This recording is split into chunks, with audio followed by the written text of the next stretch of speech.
ಆರೋಗ್ಯ ಡಾಕ್ಟ್ರುಗಳು ಹೇಳೋ ಪ್ರಕಾರ ಸ್ಥಿರವಾಗಿದೆ, ಏನು ತೊಂದರೆ ಏನಿಲ್ಲ. ಇನ್ನೊಂದು 1 or 2 ಡೇಸು ಹಾಸ್ಪಿಟಲ್ ಇಟ್ಕೊಂಡು ಮನೆಗೆ ಕಳಿಸ್ತಾರೆ. ಆಮೇಲೆ ನಮ್ಮ MD ಅವರು ಮತ್ತು ನಮ್ಮ ಆಫೀಸರ್ಸು ಪ್ರತಿದಿನ ಬಂದು ಅವರ ಯೋಗಕ್ಷೇಮ ವಿಚಾರಿಸ್ತಾ ಇದ್ದಾರೆ. ಅವ್ರಿಗೆ ಮಹಾದೇವ್ಗೆ ಏನಾಗಿದೆ ಅಂದರೆ, ಈ ಗಲಾಟೆ ಆದಮೇಲೆ ಬೇರೆ ಅವರೊಂದು ಕೇಸ್ ಕೊಟ್ಬಿಟ್ರಲ್ಲ, ಆ ಕೇಸ್ ಬಗ್ಗೆ ಅವರು ಸ್ವಲ್ಪ ಚಿಂತೆ ಹಚ್ಕೊಂಡಿದ್ದಾರೆ. ಆಮೇಲೆ ನಮ್ಮ MD ಅವರು, ಕಮಿಷನರು ಎಲ್ಲರಿಗೂ ಕೂಡ ಮಾತಾಡಿದ್ದಾರೆ. ಅದು ಎಲ್ರಿಗೂ ಗೊತ್ತಿರ್ತಕ್ಕಂಥದ್ದೇ, ಬೇಕಂತಲೇ ಫಾಲ್ಸ್ ಕೇಸ್ ಕೊಟ್ಟಿದ್ದಾರೆ. ಸರ್, ಏನಾಗಿದೆ, CBT ಸುಳಿಬಾವಿ ಬಸ್ನಲ್ಲಿ ಶುಕ್ರವಾರ ನಡ್ದಾಡ್ಲಿಕ್ಕೆ ಜಾಗ ಇರಲ್ಲ. ಅಂತ ಟೈಮಲ್ಲಿ 90 ಜನ ಇದ್ದರು. ಪೊಸ್ಕೋ ಕೇಸ್ ಆಗಕ್ಕೆ ಸಾಧ್ಯ ಇಲ್ಲ. ಸೊ ಪೊಲೀಸರು ಇದ್ರಾಗ ಬ್ಲಂಡರ್ ಮಾಡಿ ಅಂಡ್ ಪೊಲಿಟಿಕಲ್ ಪ್ರೆಷರ್ ಕಂಪ್ಲೇಂಟ್ ಮಾಡಿದ್ದಾರೆ ಪೊಸ್ಕೋ ಅಂತಿದೆ. ಈಗ ಏನೇ ಕಂಪ್ಲೇಂಟ್ ಮಾಡಲಿ ತನಿಖೆ ಮಾಡ್ತಾರಲ್ಲ, ಸುಳ್ಳಿಗೆ ಸಾಕಬಾರ್ದಲ್ಲ, ಕಾಮನ್ ಸೆನ್ಸ್ ಯೂಸ್ ಮಾಡಿದ್ರಲ್ಲ. ಕಾಮನ್ ಸೆನ್ಸ್ ಉಪಯೋಗಿಸ್ಬೇಕಾಗಿತ್ತು. ಆಮೇಲೆ ಆ ಬಸ್ಸಲ್ಲಿ ಆವತ್ತು 90 ಜನ ಇದ್ದರು. ಎಷ್ಟು? 90 ಜನ ಇದ್ದರು. ಏನೋ ಕಡಿಮೆ ಜನ ಇದ್ದಿದ್ರೆ ಏನೋ. ಆಮೇಲೆ ಇನ್ನೊಂದು 1,72,000 ಟ್ರಿಪ್ಸು ಪ್ರತಿದಿನ ಇರುತ್ತೆ. ಎಷ್ಟು? ನಮ್ಮ ಕರ್ನಾಟಕ ರಾಜ್ಯದಲ್ಲಿ 1,72,000 ಟ್ರಿಪ್ಸ್ ಇರುತ್ತೆ. ಸುಮಾರು 65 ವರ್ಷದಿಂದ ನಮ್ಮ ರೋಡ್ ಟ್ರಾನ್ಸ್ಪೋರ್ಟ್ ಕಾರ್ಪೊರೇಷನ್ ಇದೆ. ಯಾವ ವರ್ಷದಲ್ಲಾಗಲಿ ಅಥವಾ ಯಾವುದೇ ಟ್ರಿಪ್ಪಲ್ಲಾಗಲೂ ಕೂಡ ಈ ರೀತಿಯ ಒಂದು ಕಂಪ್ಲೇಂಟು ನಮ್ಮ ಇಲಾಖೆ ನೌಕರರ ಮೇಲೆ ಬಂದಿಲ್ಲ. ಇದುವರೆಗೂ 65 ವರ್ಷದಲ್ಲಿ ಬಂದಿಲ್ಲ. ಇದು ಉದ್ದೇಶಪೂರ್ವಕವಾಗಿ ಆ ರೀತಿ ಕೊಟ್ಟಿದ್ದಾರೆ. ಅದು ನಮ್ಮ MD ಅವರು ಈಗಾಗಲೇ ಮಾತಾಡಿದ್ದಾರೆ. ಆಮೇಲೆ ಇವರು DIG ಕೂಡ ಮಾತಾಡ್ತಾರೆ. MD ಅವರು ಪರ್ಸನಲ್ಲಾಗೆ ಮಾತಾಡಿದ್ದಾರೆ. ನಾನು ಗೃಹ ಮಂತ್ರಿಗಳ ಹತ್ರ ಮಾತಾಡ್ತೀನಿ. ನಾನು ಗೃಹ ಮಂತ್ರಿಗಳ ಹತ್ರ ಮಾತಾಡ್ತೀನಿ. ಗೊತ್ತಿದೆ.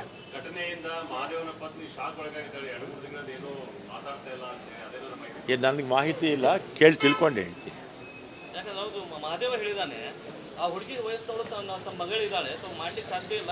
ಈಗ ಮಹಾದೇವ್ ಪರವಾಗಿ TV, ಪ್ರಿಂಟ್ ಮೀಡಿಯಾ, ನಮ್ಮ ಇಲಾಖೆ, ಸಾರ್ವಜನಿಕರು ಎಲ್ಲರೂ ಮಹಾದೇವ್ ಪರನೇ ಇದ್ದಾರೆ. ಪೊಲೀಸರು ಇದ್ದಾರೆ.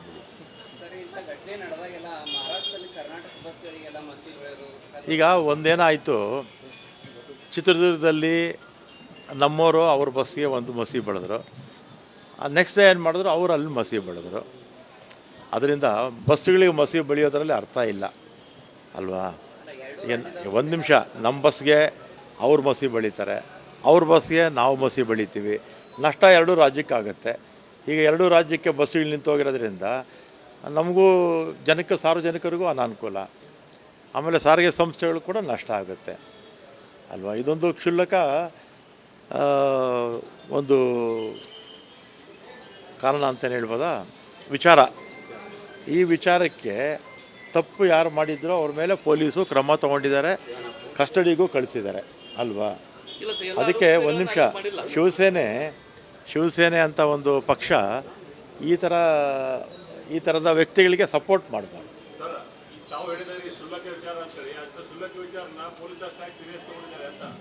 ಯಾರು ಕ್ಷುಲ್ಲಕ ಅಂದರೆ ಸಣ್ಣ ವಿಚಾರ.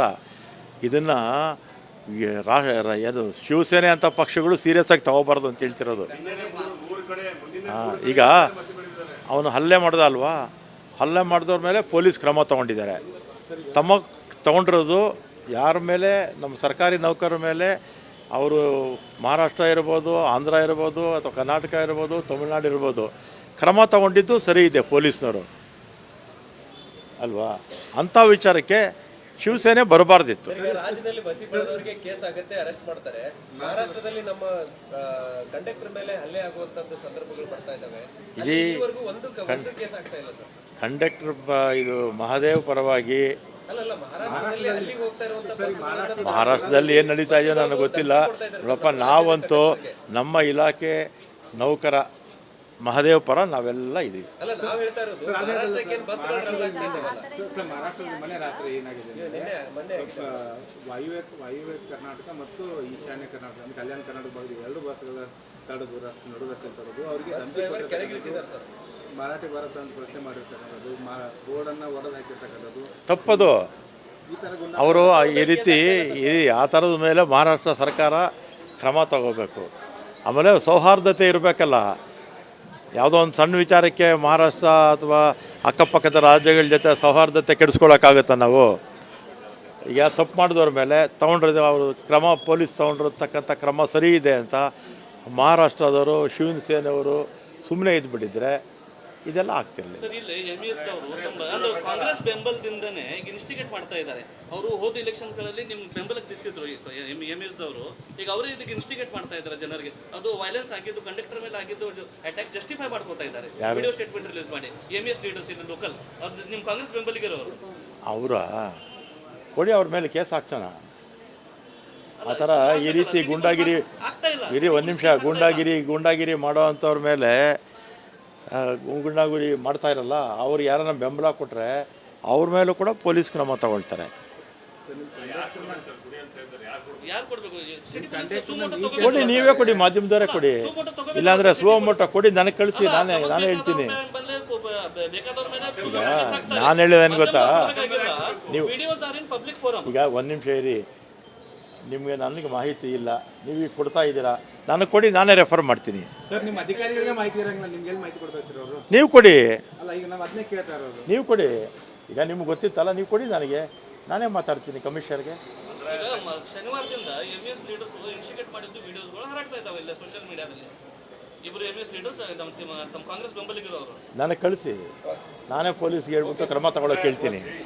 ಸಚಿವರ ಪ್ರಕಾರ ಹಲ್ಲೆ ಆಗಿದ್ದು ಕ್ಷುಲ್ಲಕ ವಿಚಾರ ಅಂತ. ಯಾರು? ಕ್ಷುಲ್ಲಕ ಕಾರಣ. ಆಮೇಲೆ ಕ್ಷುಲ್ಲಕ ಕಾರಣಕ್ಕೆ ಅವರು ಹಲ್ಲೆ ಮಾಡಿದ್ದು ಯಾರು? ಆ ಹುಡುಗನ ಕಡೆಯವರು ಅಲ್ವಾ? ಟಿಕೆಟ್ ವಿಚಾರದಲ್ಲಿ ಅದು ಕ್ಷುಲ್ಲಕ ಕಾರಣ. ಆದರೆ ಮಾಡಿರ್ತಕ್ಕಂಥದ್ದು ಅಪರಾಧ. ನಮ್ಮ ಕಂಡಕ್ಟರ್ ಮೇಲೆ ಮಾಡಿರ್ತಕ್ಕಂಥದ್ದು, ಹಲ್ಲೆ ಮಾಡಿರ್ತಕ್ಕಂಥದ್ದು 5-6 ಜನ ಸೇರಿಕೊಂಡು ಅಪರಾಧ. ಅದು ಅಂಥವ್ರ ಮೇಲೆ ಗೂಂಡಾ ಕಾಯ್ದೆ ಹಾಕಬೇಕಾಗುತ್ತೆ. ನನಗೂ ಅದೆಲ್ಲ ಗೊತ್ತಿಲ್ಲಪ್ಪ. ನಂದು ಈಗ ನಮ್ಮ ಇಲಾಖೆಗೆ ಸಂಬಂಧಪಟ್ಟಿದ್ದು ನನಗೆ ಎಷ್ಟಿದೆಯೋ ಅಷ್ಟು ಕೇಳಿ ನೀವು. ಕನ್ನಡಿಗರ ಮೆಚ್ಚಿನ ನಿಮ್ಮ ನ್ಯೂಸ್ 18 ಕನ್ನಡ ಈಗ ವಾಟ್ಸ್ಆಪ್ನಲ್ಲಿಯೂ ಲಭ್ಯ.